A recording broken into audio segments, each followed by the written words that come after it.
Welcome to Taxing Poetic. I'm Tim. I'm Jenny. And today we are going to be talking another one of our regional series, and it's going to be Way Down Yonder. Discussions on Kentucky, Tennessee, Alabama, and Mississippi.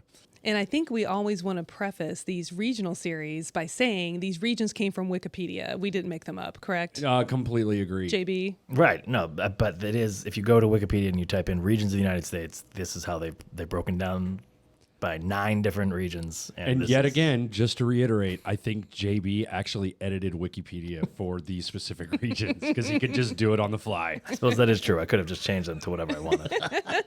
So that is why we're discussing these states today. Just want to make that clear. So, yes. And of course, we have to open with a song. Oh my gosh.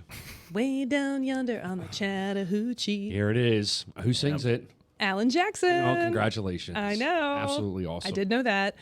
Too bad that wasn't in the quiz for later. Hey, luckily, though, the Chattahoochee does touch one of those states. It does. In fact. Alabama. Bingo. I thought it also touched Tennessee. Actually, I don't believe it goes up to Tennessee, does it? It's called the Chattahoochee. It has to. Yeah, I think it does. Yeah, because Chad. Yeah, come on, Tim. So, yes, I have a haiku here in honor of Way Down Yonder. So if you're ready. Go for it. Okay. Way down yonder, y'all, I shoot the Chattahoochee. Sales tax on my tube. Because guess what? Tube rentals are taxable in Tennessee. Tube rentals are taxable in Tennessee. That's absolutely fantastic. Look at that. Have you shot the hooch before? I have shot the hooch before. Yeah, it's pretty fun. Yeah, I did it up in Helen. Mm-hmm. Yep. Good times. Good times. Yep. So yeah. So now we're on to, now that our haiku is done and my singing is complete, I think we're moving on to nerdy news, right, Tim? Yeah, what do you got for nerdy news? Okay. Well, our first state we have for nerdy news is Kentucky.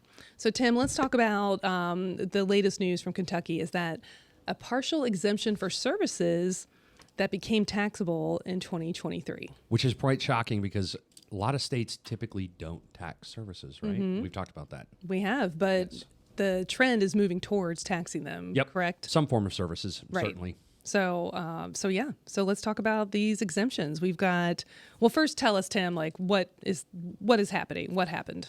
Well, basically, Kentucky had provided for a whole host of services that they were going to enumerate or basically state in their law that were going to ultimately be taxable. And those those services became taxable effective January 1st of 2023. But then they were going to be offering a partial exemption when gross receipts from these services exceeded $6,000 in a calendar year. All services over $6,000 were ultimately going to be taxable. So anything less than $6,000 wouldn't be taxable. Anything above $6,000 would technically be taxable. Okay. And then we have a whole list of services here that are now taxable for over $6,000. Do we want to read the entire list, or are we just going to selectively pick through them? I feel like I can just read them quickly, and then we can pick on a few of them. Yeah, that sounds awesome. Okay. All right. So lobbying, executive recruitment, facsimile transmission. JB, I think you even asked me what that was. That's facsimiles. That's what I said. I said, it's a fax. And he's like, what's facsimile? I said, yeah, because duh. I know, it's 1980. Mailing services, parking services, automobile club, AAA, condo timeshare exchange services, event planning and space rental. I mean, that's kind of a big deal, event planning and space rental. Absolutely. Because, I mean, any wedding is over, as we know, is over $6,000. Bingo. Yep. So let's see, leisure, recreational, and athletic instruction, personal fitness training. I mean, I wouldn't know about that. But lab testing, interior decorating, moving, design services, and our favorite, lapidary services. What is a lapidary service? It is not a gentleman's club. It is actually cutting, polishing, and engraving precious stones. Did you actually just bring Gentleman's Club into this? I'm glad we've used the term Gentleman's Club. I know, seriously. It took a lot of episodes for us to bring that up. I thought it'd be much earlier. I mean, when you think about lapidary services, Sure. I mean... Yeah, there's a couple that I just highlighted we have to talk about. So Yes. I'm having secondary embarrassment, just to let you know. Well, engraving precious stones, the lucrative engraving precious stones market in Kentucky, they were like, listen, no more. These people cannot keep getting away with this. We must tax the engraving of emeralds and There's maybe diamonds. 11 people in the state of Kentucky who make more than $6,000 engraving stones. Cutting and polishing too. You're not Okay. getting your stones polished, people.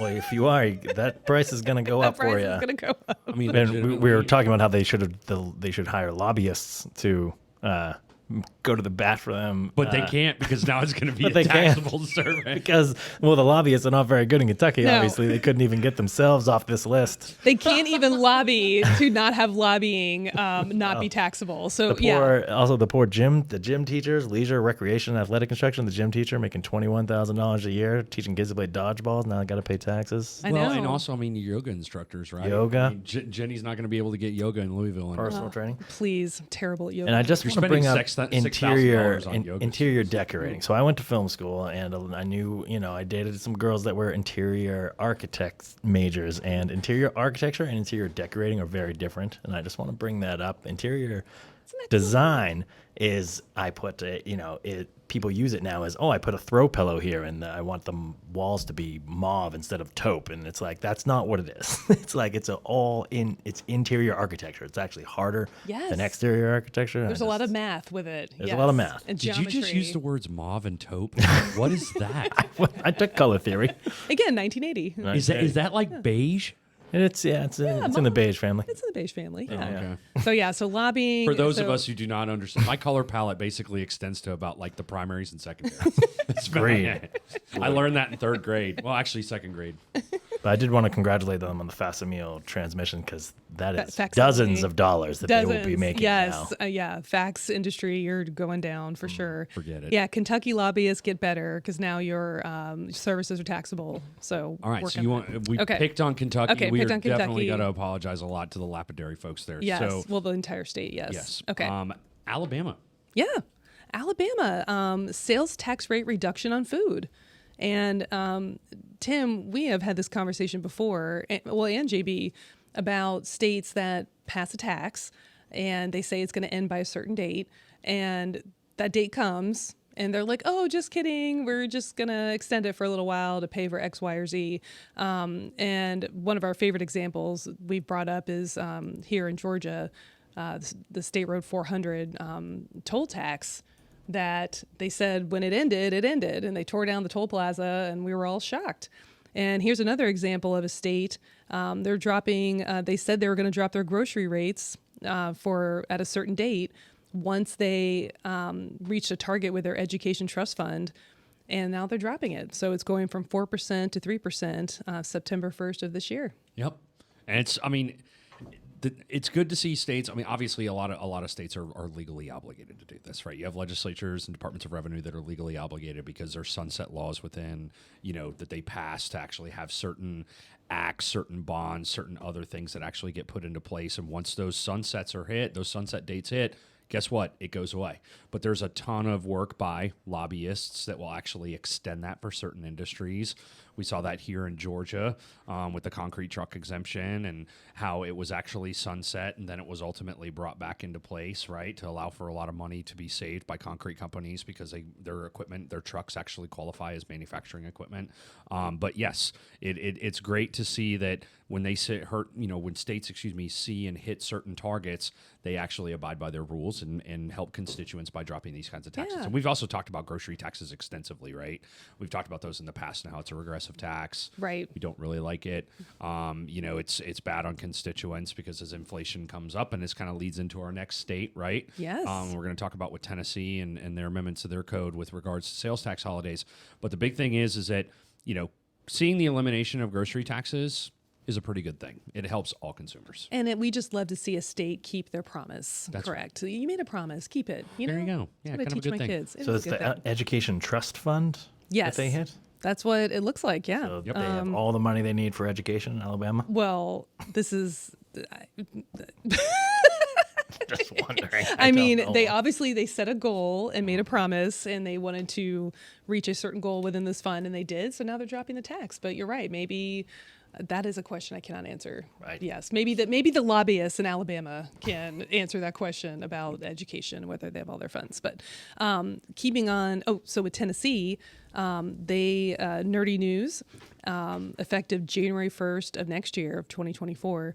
They have amended their code to tax services performed outside the state when TPP or computer software is delivered within the state. Right, Tim? Yep. Okay. And this is something we're seeing more and more.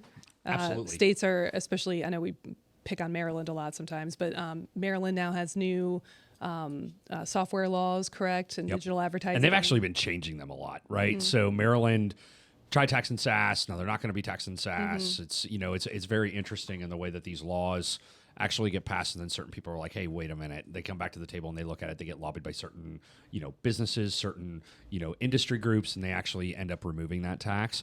It's also kind of interesting to look at how some of these states are going to try to enact these laws because they could be violating interstate commerce. You're going to see people challenge these laws. Now that states, we've gotten through Wayfair, they're being able to tax remote sellers and all this other stuff, they're going to get really aggressive about taxing items that go across certain, across state lines, or like this, in this case, hey, you provided or you're performing software services potentially in another state, but that all that software, the delivery of TPP occurs within the state of Tennessee. Okay, well, there's kind of a line test there. I'm taxing something or taxing a service where the benefit's been received outside of Tennessee, but you're saying because the application of the software, the hardware is actually delivered within Tennessee, they're entitled to all that revenue. Right. That doesn't make a lot of sense. Right. It's kind of goofy. Yep. So we'll see what happens. We'll see what happens. So good change? Interesting change. Interesting change. Not really. I mean, if Tennessee can make it stick, it's good for them, more revenue. But yeah, it's just an example that we're seeing throughout the country with certain the biggest states. thing that you look at when you read that law as a tax professional, when you read the headline and you read how it reads, Tennessee amends their code to tax services performed outside the state when the product is ultimately then delivered inside the state. There's going to be certain states that are going to have major problems with that, like Louisiana, neighbors, Alabama, and Georgia. When you're actually performing a service on a piece of tangible property within the state, if it's a taxable service within that state, you should be taxing it. Well, Tennessee's now saying, hey, guess what? We're going to tax it as well. Okay, well, which state do I owe the tax to? Do I get reciprocity? Both? Right, both. Is it dual taxation? Is it double taxation, right? So then you're going to see a lot of people argue, hey, you can't do that. It's a violation of the Dormant Commerce Clause. You can't turn around and tax something that occurs outside the jurisdictions of the state. You're violating interstate commerce. This is a big problem. Yeah, I mean, it's kind of random. The services they're taxing are TPP or computer software, and then also laundering or dry cleaning of TPP. Okay. Apparently, you truly upset somebody in Tennessee because you carted all your laundry across state lines and then brought it back. Again, lobbyists in Tennessee for dry cleaning do better. Yeah.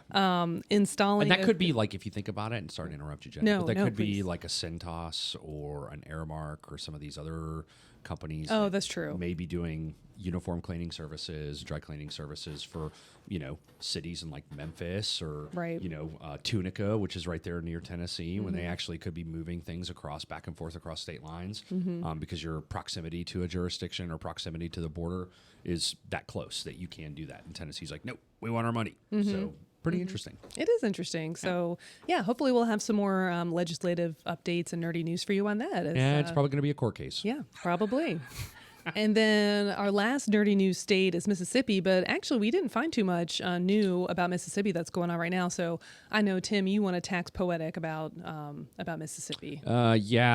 Mississippi for contractors. Obviously, this is like one of my favorite discussions to have when we get into contractors because we talk about things in the Southeast and how contractors and taxes on contractors. So if you're doing, certain types of contracting services in Mississippi specifically, if your contract's in excess of $10,000, you're actually subject to this thing that's called the 3.5% contractor's tax. And you actually have to apply for what they call a material purchase certificate. And what that ultimately ends up doing is it allows you to buy all your materials exempt from tax, but you ultimately have to pay 3.5% contractor's tax on the gross receipts derived from the actual project itself, right? But there's some very specific rules that you have to go through with Mississippi on these contracts. It trips people up all the time. If you are a contractor and you're trying to do work in the state of Mississippi, better call somebody.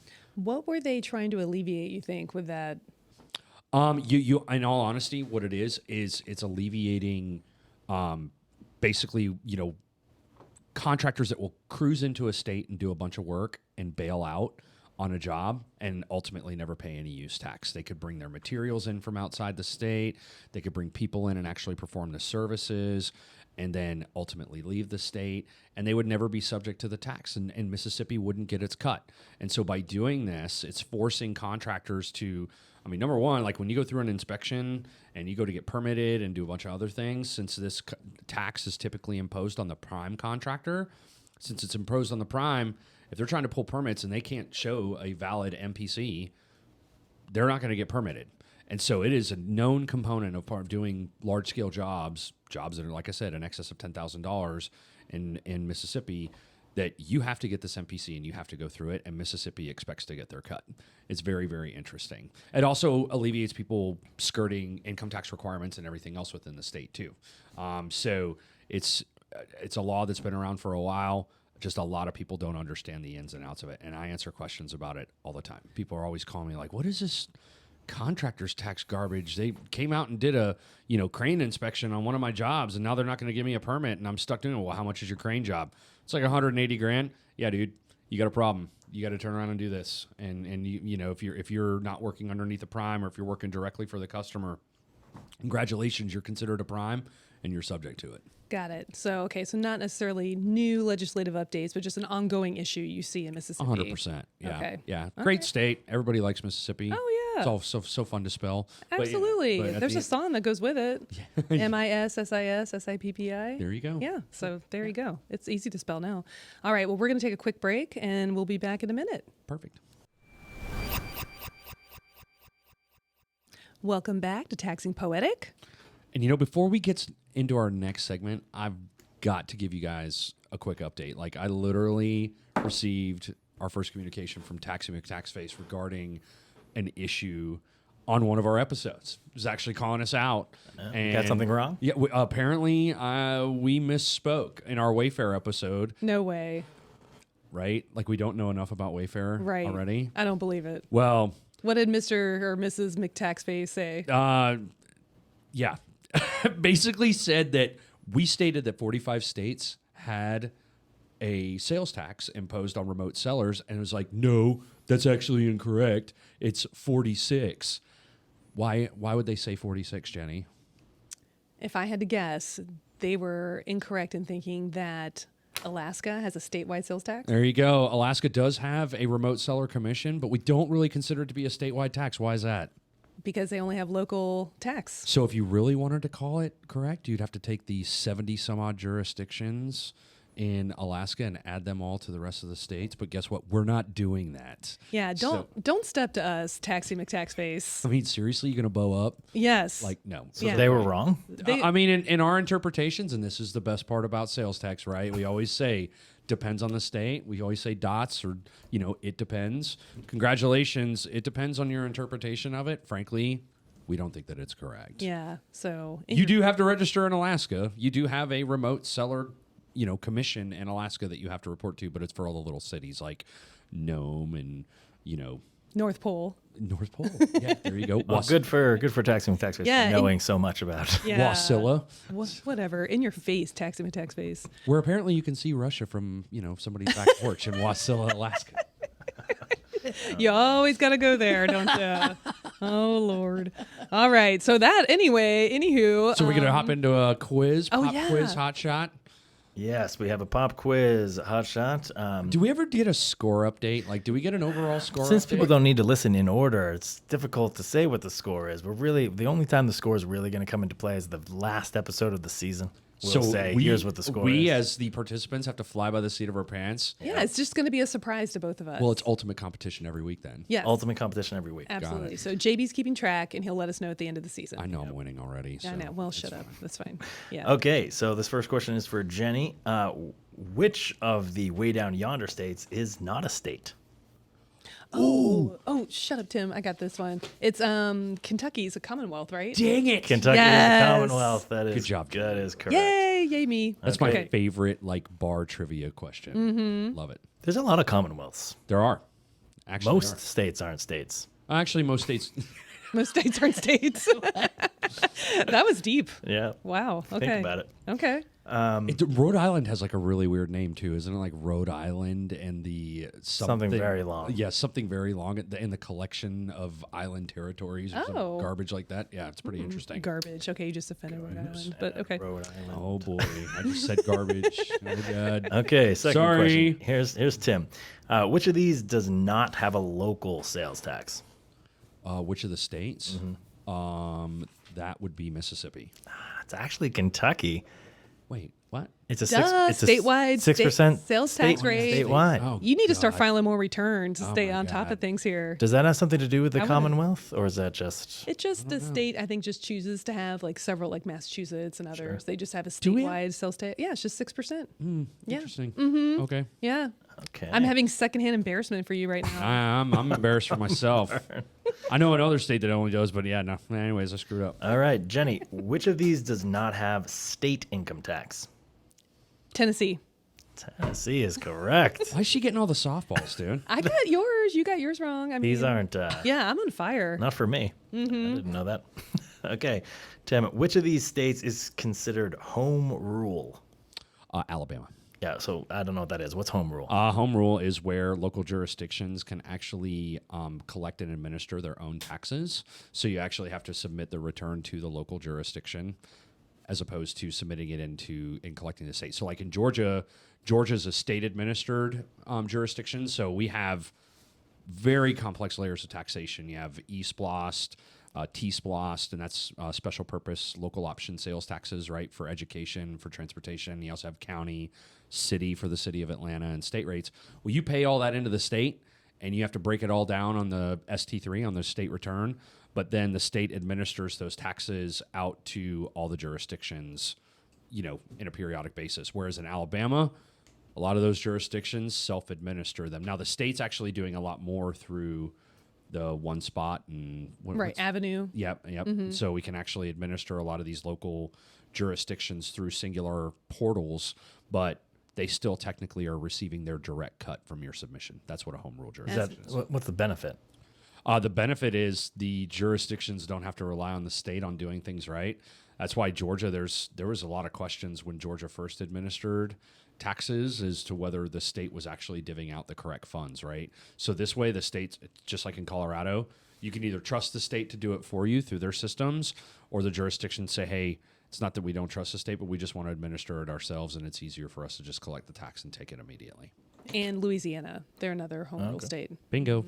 And we also technically have a number of different home rules, too, when you're submitting local food and beverage taxes, right? True. To these local jurisdictions. And same thing with hospitality taxes. Sometimes you have to submit a return. So just saying that a state is particularly home rule, there's other jurisdictions that are out there that are home rule. And Alaska.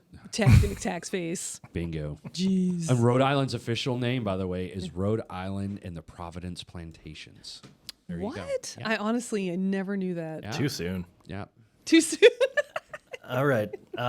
Too soon. So Where are this we? one is just gonna be on me because the next question is, what is home rule? And I just wanted to know legitimately and had Tim explain it, but that was Jenny's. That was Jenny's question. That is fantastic. I would have gotten that correct though. So Yeah. So do you want me to just give? Yes, you can wanna give just me- assume? I would've- I'm going to come up with another question. All Yes. right. So here's for Jenny. Only 2 cities in Mississippi have local taxes. What are they? Oh my gosh. Oh, this is why Mississippi has local taxes, right? What? Well, you need to cut that out. Did I just hear that incorrectly? What did he say? He said there's 2 locals in Mississippi. That's what I said. This is why Mississippi has local taxes. Yeah, because Only 2 cities in Because I Mississippi said have that local taxes. Mississippi had a state-based rate, and I can't think of the 2 jurisdictions. It's what is it, Jackson and something else? Oh yeah, Jackson and I'm not going to give you the other one. I was going to say, you're helping her a lot. I know. No, I am not. I giving don't you the know other though. What is it? Jackson. Tupelo. Tupelo. Really? Did you know and that? one. Jackson. The birthplace of Of Elvis? Elvis? Well, What? You know, I'm Get- a big Elvis shut fan. the I front should have door. known. I know. So yeah, all right. Give me a 0 for that one. Okay. Yeah. Darn it. Jenny And singing then, Jailhouse so Rock. What is the applicable form called to be tax exempt in the state of Alabama? Whoa. Well, what kind of exemption? So let's go with a wholesaler exemption. Yeah, it's a resale certificate, right? Alabama resale certificate. It's called an STEX-A1. You're asking for the form name?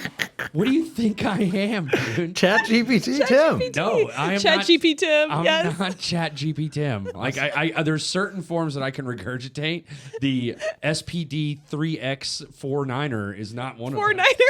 Is there a niner in there? Are you talking on a walkie-talkie? Walkie-talkie. Well, sorry, you got that wrong. Yes. It's on me a little bit for breaking up the quiz. Donna, I'll add you to the list of people to apologize to for not reading your quiz before.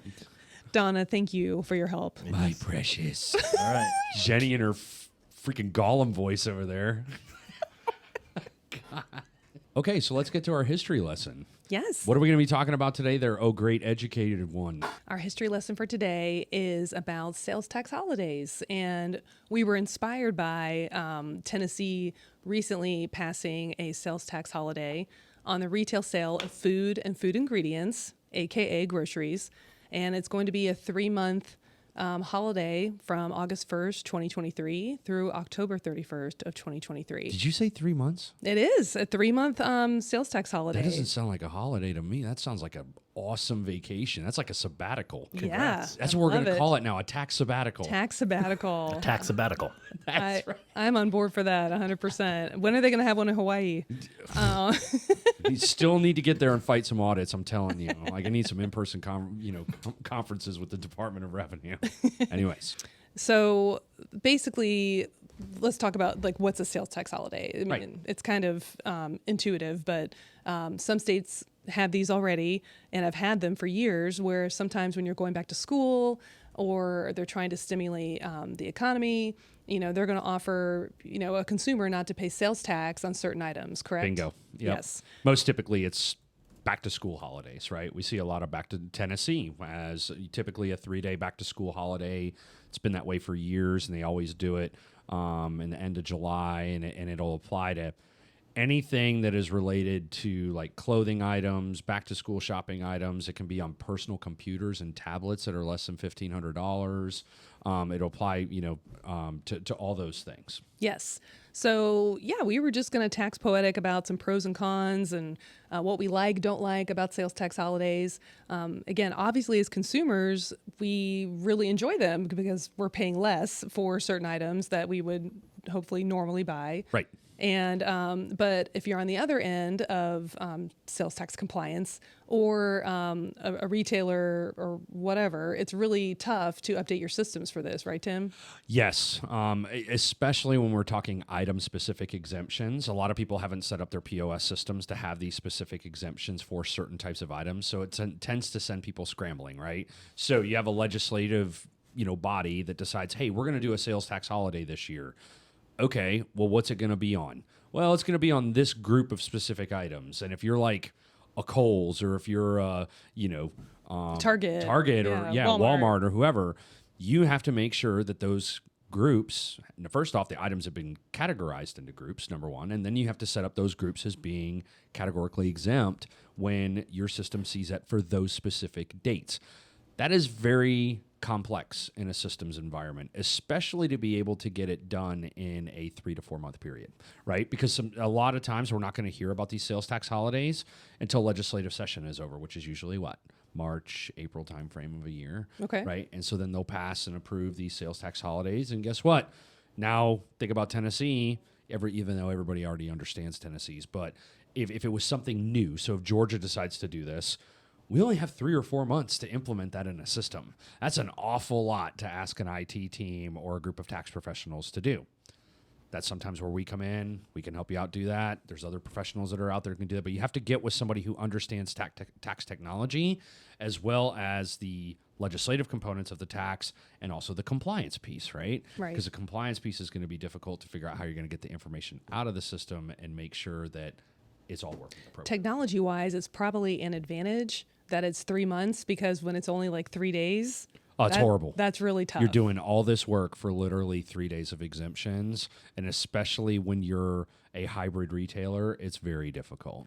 Right. Yeah, it'd be nice if all we did was sell pens and notebooks, but unfortunately, the majority of these retailers sell a heck of a lot more than that. Right. Yeah. Maybe that's why 3 months. Maybe that's why. And I think, like we were saying earlier, I think these sales tax holidays have great intentions for, this one's for groceries, and it's basically, from what our research told us, was, to help alleviate, low income households with inflation costs, and, really trying to, give people a break from the higher prices. I'm gonna offer the dissenting opinion on that. See, to me, this is what I find so interesting about government and the passing and management of government policy. So we've had this inflation issue for a number of different for a number of months, right? It's been a problem, and we know that it's been impacting our economy drastically over the last 16 to 18 months. But now Tennessee decides to pass this holiday, and they pass it, and they specifically talk about it. They're like, oh yeah, we wanted to alleviate the pressure on increases in food prices. And they cited eggs as a specific example. Well, you had egg prices that for a while during the summer were over $5, a dozen. Well, egg prices have already come back down. And now they're like, hey, guess what? We're just going to go ahead and do the sales tax holiday. Well, you're a day late and $1 short, right? Well, true. And that's what's very difficult, like for these, and I feel for them. I mean, I truly do. Like when you're trying to do policy and you're trying to do the right thing for consumers, but you're a little bit on the lagging component. Well, I think every little bit helps. Dissenting opinion to your dissenting opinion is August 1st is usually the beginning of the school year. Yes. A lot of these families, students who don't who have food insecurity during the summer months, this might help these families as the kids go back to school. And I love that. I mean, yes. I think the sales tax holidays for back to school stuff is absolutely amazing. And I think historically with Tennessee doing that, a lot of other states have followed suit. I think it's a really good thing. What I truly found interesting was the Tennessee Works Act that basically this 3-month grocery thing kind of fell under. I was like, that's kind of interesting. It's an interesting way to try to stimulate the economy when you're on the back end of the wave. But well, you're that's right. just my opinion, right? No, that's okay. So. We all know what they say about opinions. Bingo. Not an ass out of you and me. Wait a minute. No. Perfect. But okay, so let's get back to our history lesson. So as we were researching this, I thought it was so interesting. I thought, when was the first sales tax holiday? I don't know. So the first sales tax holiday was in Michigan in 1980, and it was on automobiles, which, surprise, surprise, are mostly produced back then in Michigan and Detroit. And they were offering sales tax holidays on automobiles purchased to help stimulate the economy for automobiles, correct? That's exactly right. Yeah. If you think about it, what were we coming out of in 1980? A recession, correct? Right, big time recession and super high gas prices and super long gas lines and things of that nature, and that had a massive impact on what industry?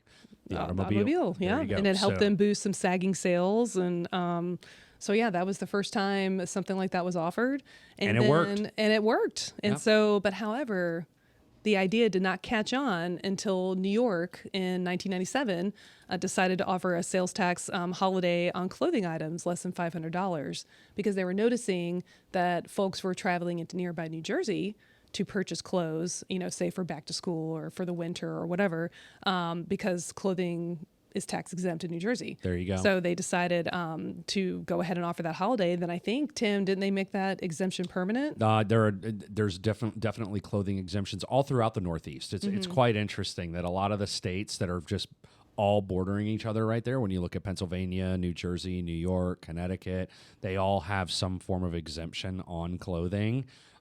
Basically to follow suit with each other's laws. Right. And they're some of the only jurisdictions in the U.S. that actually exempt clothing purchases that are less, they have a floor, right? So I guess it's a floor. It's basically anything less than 125, or in some cases it's 100 or 150.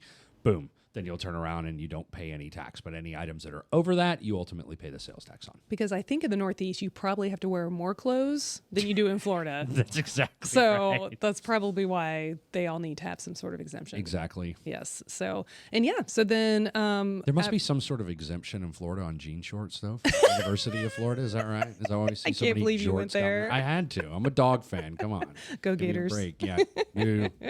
Boo the swamp. The biggest thing is just understanding when those holidays fall, doing the systematic implementation of it. Once you do it once and you kind of get it under your belt, then, it's the biggest thing is understanding people, if a state has never had a holiday before, organizing and categorizing those items and making sure that they're in the appropriate buckets that can fall into that so your system can pick it up appropriately. But we can help you do that, or another tax professional. So. No, just us. Just Yep, us. Just okay. us. Shameless plug for some Shameless plug. All right. Okay, Okay. we have some people to apologize to before. It's actually a long list. The Alan Jackson fans, just in case that, who knows. The Chattahoochee River, which is actually not in Tennessee. See, thank you. not. I know. I knew it. Okay. Thank you so much. It Sorry. starts in Georgia and flows to the Gulf of Mexico. I'm sure people started writing emails immediately as soon as we were like, yeah, definitely it's in Tennessee. I was a B student in geography. Kentucky lobbyists, the rock shiners and engravers of Kentucky. I do not apologize to Kentucky lobbyists. I'm I just made making some it clear. insinuations about the education in Alabama. Sorry I about think someone needs to apologize for comparing lapidary services to a strip club. that. Lapidary, people who know what the word lapidary means. John McCain, Republicans, as you made fun of their queen. Oh my gosh. Rhode Island, Alaska. Donna, this is from me for not reading all of the tax question quizzes Before asking them and then asking one of those questions just offhand. Tennessee legislators who are just trying to help. The Florida and their jean shorts, and UGA people who are bringing the mullet back. Anyway, Long list. So I'm part of so, that UGA fandom. It's just if I could grow a mullet, I could. Sure, But unfortunately, no. So yeah, you have to say sorry. Oh, I apologize. I apologize to everyone but Kentucky lobbyists. Sorry. It's never all of them. We can never just apologize to all of them. I mean, All right. literally, Jenny has drinking Haterade by the gallon. She has had her Haterade fill. I mean, you guys can apologize, but I'm. Thank you for listening to us today on Taxing Poetic. A reminder, you don't have to listen to these episodes in order, and you can find us on Stitcher, Spotify, Apple, Google, and you can watch and listen on YouTube. Yes, please like and subscribe. We absolutely love hearing from you all, even if you are Taxi McTaxface and probably have given us a 1-star rating. You please rate us and continue with the questions. We love interactions with the audience. So thank you very much. Have a great day.